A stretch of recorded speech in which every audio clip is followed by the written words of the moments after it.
All right, let's dive right into this explainer. Today, we're going to trace the nearly 400-year evolution of Philippine journalism.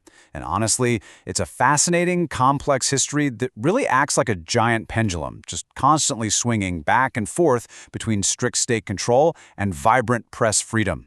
Understanding this history, it's absolutely crucial if we want to grasp the media landscape we're seeing today. To trace this massive timeline, we'll move chronologically through 6 key eras. Roots in the Spanish era, the American era, censorship under Japanese rule, post-war press freedom, martial law media control, and finally, the modern era. So, let's start at the very beginning with Section 1, Roots in the Spanish era, the origins of print.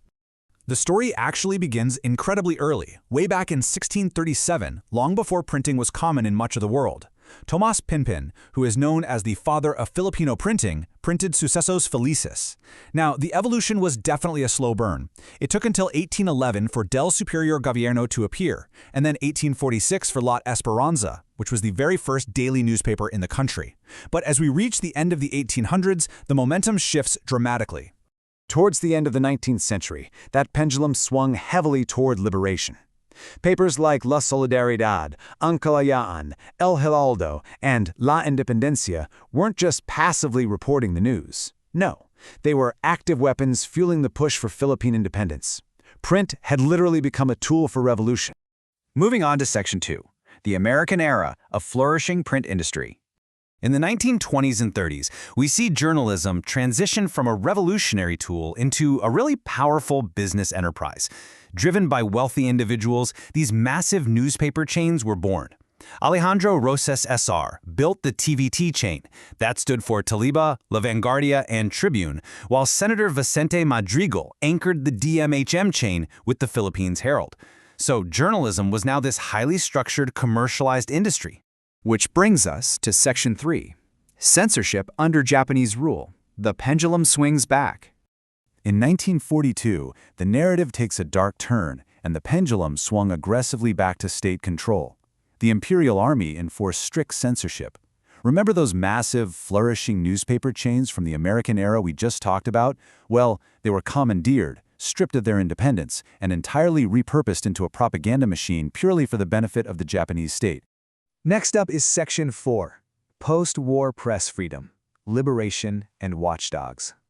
So, the crucial point here is that in 1945, the liberation of Manila happened in absolute tandem with the liberation of the press. The heavy censorship of the occupation was finally lifted, paving the way for a dynamic, newly invigorated media environment.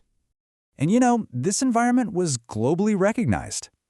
During this post-war, pre-martial law era, Philippine journalism flourished so remarkably that the country's press was proudly regarded as the freest in Asia. The media boldly took on the role of the government's watchdog, holding those in power accountable without any fear of state reprisal. It was a real game changer. To solidify and protect this newfound freedom, the National Press Club was officially organized in 1952. Their mandate was simple but vital: to promote cooperation among journalists, uphold press freedom, and protect the dignity of the profession. Looking back, it was truly a golden age for the Philippine press.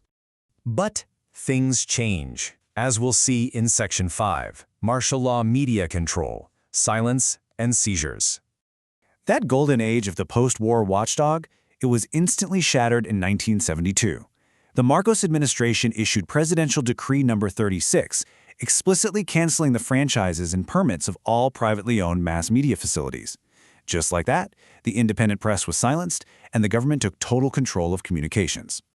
Let's move to our final section, Section 6, the Modern Era, Digital Shifts and Contemporary Challenges. Modern journalism over the last few decades has developed at absolute breakneck speed. Kicking off in 1987 with the post-martial law reestablishment of a free press, the industry quickly accelerated right into the digital age. And along the way, it collided with several major legal and political flashpoints. You know, 1995 was an absolute watershed year.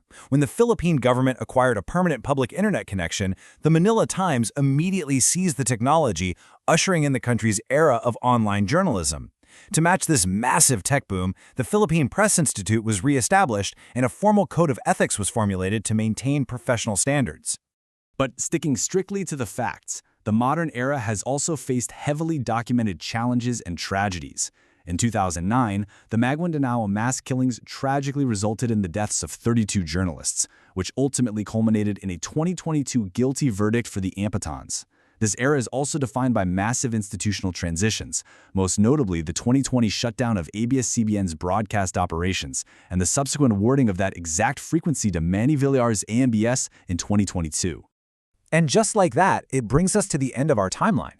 We've seen the whole shebang, from Thomas Pinpin's first printings in 1637, right through colonial revolutions, wartime censorship, golden ages of freedom, martial law silence, and into the complex digital age of today. Knowing this history of constant change, I want to leave you with a final provocative thought to consider. After 400 years of pendulum swings between freedom and control, what do you think the next era will look like for Philippine journalism? Thank you for exploring this fascinating topic with me on this explainer.